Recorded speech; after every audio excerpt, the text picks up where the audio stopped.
तो हेलो दोस्तों, मैं हूं शिवम और आज के इस वीडियो में आप सबको एक ऐसी कहानी सुनाने वाला हूं जिससे जानकर आप सब चौंक जाएंगे। तो यह कहानी सूटकेस हत्याकांड के नाम से भी जानी जाती है और यह पूरी तरह से सच्ची घटना है। तो पूरी वीडियो को आखिर तक ज़रूर देखें और हमारे इस चैनल को अभी सब्सक्राइब करके बेल आइकन को ज़रूर दबाएँ।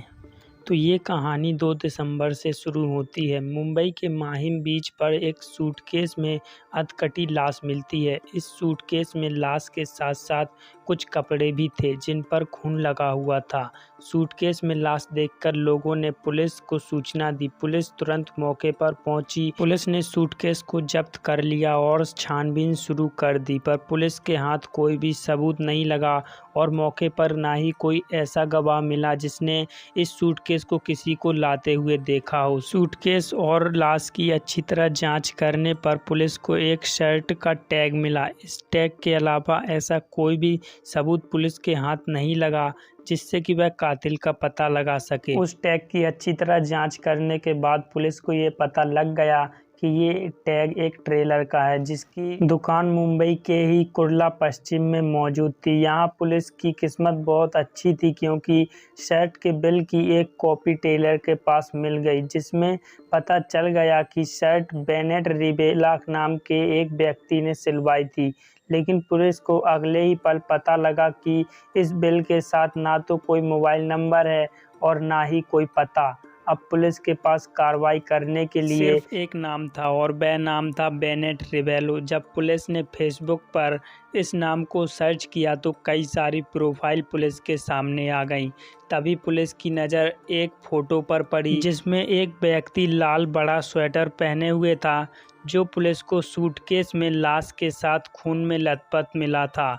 ज़्यादा खोजबीन करने पर पता लगा कि सूटकेस में जिस व्यक्ति की लाश मिली थी उसका नाम बेनेट ही था। यहाँ फिर पुलिस को किस्मत काफ़ी अच्छी थी क्योंकि उसे ही फ़ोटो के प्रोफाइल में एक आई कार्ड वाला फ़ोटो भी मिल गया जिसमें घर का पता था। जैसे ही पुलिस उस पते पर पहुंची तो वहां ताला लटक रहा था। आसपास पूछताछ करने पर पता लगा कि बेनेट रिबेलो की एक बेटी भी है जिसका नाम आराध्या पाटिल उर्फ रिया बेनेट रिबेलो था। लेकिन ताज्जुब की बात यह थी कि वह भी कई दिनों से गायब थी। घर के अंदर जांच करने पर उसका नंबर और एक नोटबुक मिली। उस नोटबुक में रिया ने कुछ ऐसा लिखा था जो आप सब जानकर चौंक जाएंगे। दरअसल उस नोटबुक में रिया ने लिखा था, I am sorry dad, I am a bad girl. जिसने मुझे पनाह दी, परवरिश की, मैंने उसी का कत्ल कर दिया। इससे 2 बातें बिल्कुल साफ हो चुकी थीं। पहली बात कि रिया को बेनेट रिबेलो ने गोद लिया था और दूसरी कि रिया का हाथ बेनेट की हत्या में ज़रूर है। कुछ ही समय में पुलिस ने रिया का भी पता लगा लिया। रिया मुंबई के ही घाटकोपर इलाके में अपने ही एक दोस्त के साथ रह रही थी। पुलिस ने जैसे ही रिया से पूछताछ की तो पहले तो उसने पूरी घटना को सिरे से नकार दिया और बताया कि उसके पापा बाहर गए हैं इसलिए वो अपने दोस्त के साथ है। पर जैसे ही पुलिस द्वारा सख्ती बरती गई तो उसने सारा सच उगल दिया। रिया ने बताया कि उसने ही अपने प्रेमी के साथ मिलकर बेनेट रिबेलो की हत्या की है।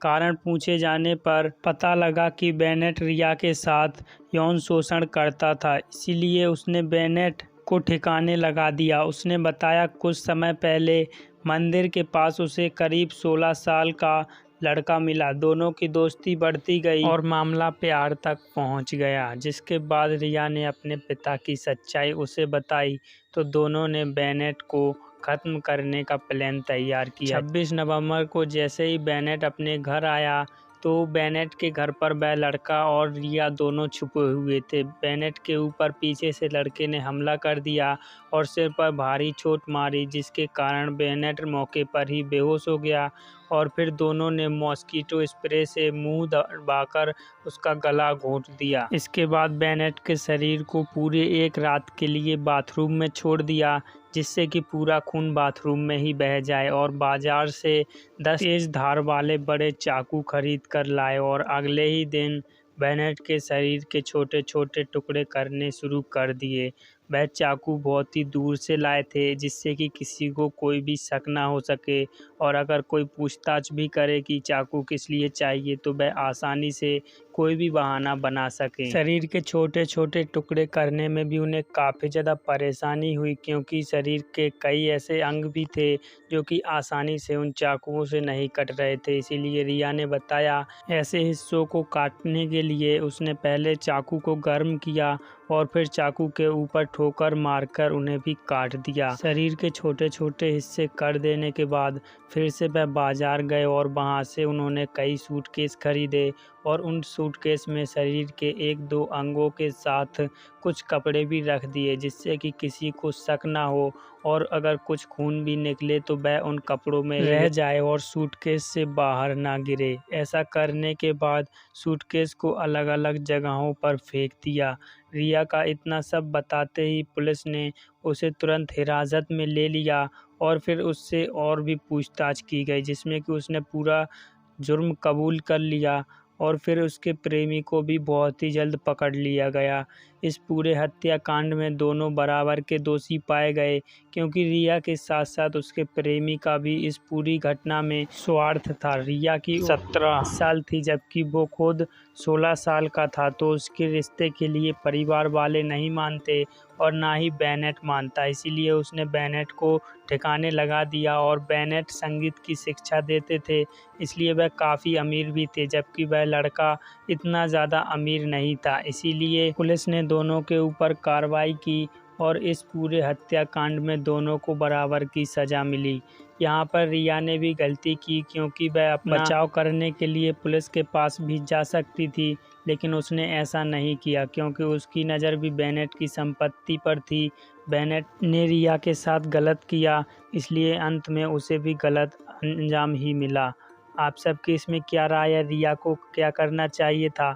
कमेंट करके ज़रूर बताएं। ऐसी और भी सच्ची घटनाएं जानने के लिए हमारे इस चैनल को अभी सब्सक्राइब कर लें और बेल आइकन को ज़रूर दबाएं।